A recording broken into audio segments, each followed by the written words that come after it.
Right, hello and welcome to the Boxing Opinions YouTube channel. Today we're bringing you another exclusive interview. I'm Jack Price. You can follow me on Twitter at PriceyJ97 or on our boxing page at BoxingOpinions1.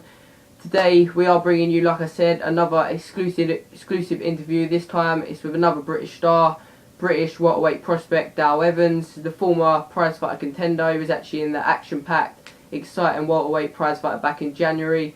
Got to the final in a tournament filled with young, exciting, talented prospects. Lost out on a very close split decision to Glenfoot in the final. That's something we discussed in the interview. And yeah, I do expect him to go on to big things. He's already, after only being pro for less than 2 years, he's already making a name for himself in Britain in a domestic welterweight division. And I'm sure his name will only get bigger in the future. He's a down-to-earth guy, great guy to talk to. And yeah, it's another good interview. And I'd just like to thank him for doing it. The connection does go a bit dodgy about halfway through. Obviously you're going to get that. I was doing it by phone call. I apologise for it. I tried to edit it as best as I can, but it is still a bit noticeable. But obviously via phone call, he's over in Wales, I'm down in southeast England, so the connection was bound to go wrong at some point. But you can still hear it all clearly, and like I said, it is a great interview, and Dal Evans is definitely one to look out for, so it's an interview you should definitely watch. So yeah, like I said, follow us on Twitter if you want to get involved with any future interviews. You can follow Dal on Twitter, DalEvans_912, if you want to follow his career, because like I said, he is going to be a big guy in the future. And yeah, that's all I can say really. I'll switch over to the interview now, and I'm sure you enjoy it. Thanks for listening. Cheers. Well, first of all, we congratulate you on your performance back in Prizefighter in January. Obviously, you got to the final in a tournament filled with a lot of young, talented fighters. Do you feel you proved yourself that night and made a name for yourself in British boxing? Yeah, I think I did. Yeah. Obviously, that's the whole point of prize fighters. Obviously, to prove yourself and obviously to raise your profile. I think I did make a name for myself. I was gutted that I lost the final. I thought it could have gone either way, but there we are. I'm on another match with Bill, which I'm delighted to be on now in a week Saturday. So obviously things are looking up. Yeah. So well, the only loss on your record is actually that three-rounder in the final to Glenfoot. Would you like to get a rematch with Glenn over a longer distance in the future? I'd love to. Yeah, I'd love to. There was nothing in it. I know that revenge is sweet, and I know that I've trained super hard for a longer match against him, and I think I'd definitely get a decision next time. I'd love a rematch. Yeah.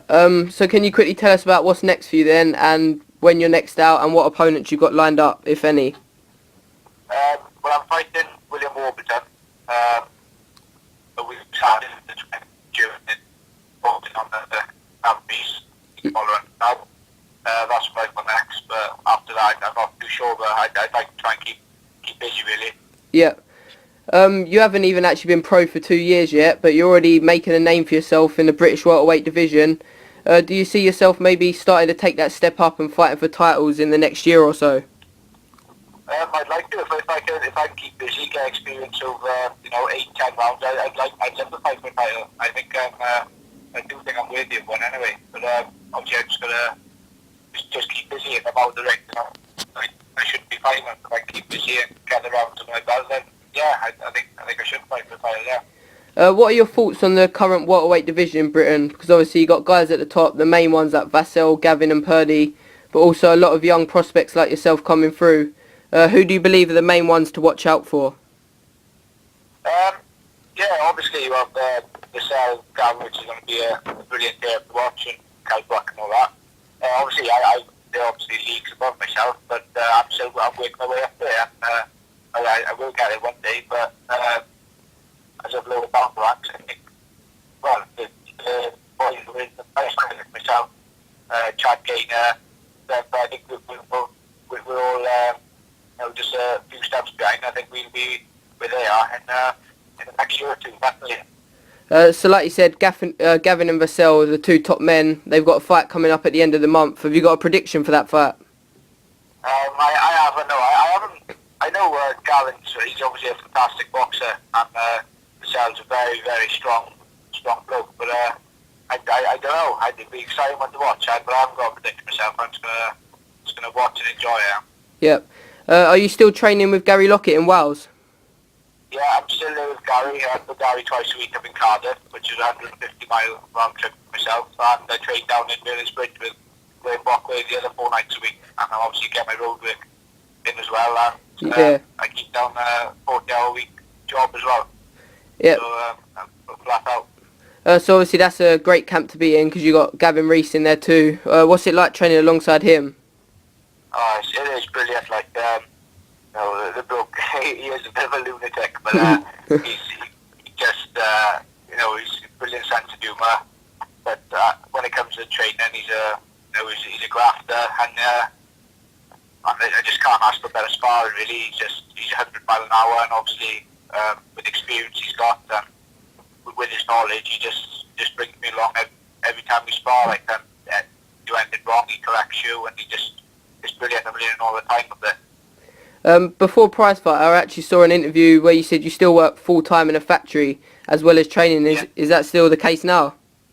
It's still the case, yeah. At the moment, it's down about between 40 and 50 hours a week. I'm still doing that as well as my training. And it is hard work, but it's what you've got to do to earn a living. So just persevere until something better comes up. Yep. So what are your aims and ambitions for the remainder of 2013? I'd like to get a few I obviously fighting now week Saturday. I'd like to get maybe another 2 fights in for the rest of the year, obviously over maybe 6 or 8 rounds. I can't see much happening, but as long as I can keep it, I can hear you, yeah. Alright, okay, finally, can you just give a quick message to your loyal fans that obviously follow you wherever you fight and always give you support? Yeah, well, I've always wanted to do this, really.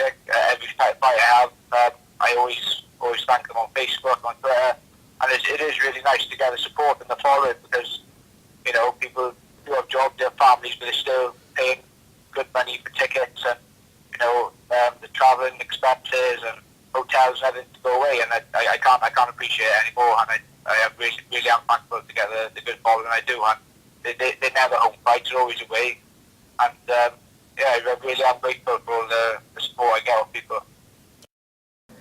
So there you go, another top interview from another top fighter. Like I said, Dal Evans is definitely one to look out for in the future in the British welterweight division. And yeah, if you want to follow him on Twitter and follow his career, like I said, it's at DalEvans_912. And if you want to get involved with any of our future interviews for Boxing Opinions, it's like I said on Twitter at PriceyJ97.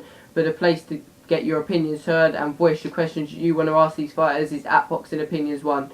So yeah, I hope you enjoyed the interview, and like I said, thanks for listening. I appreciate it. Cheers.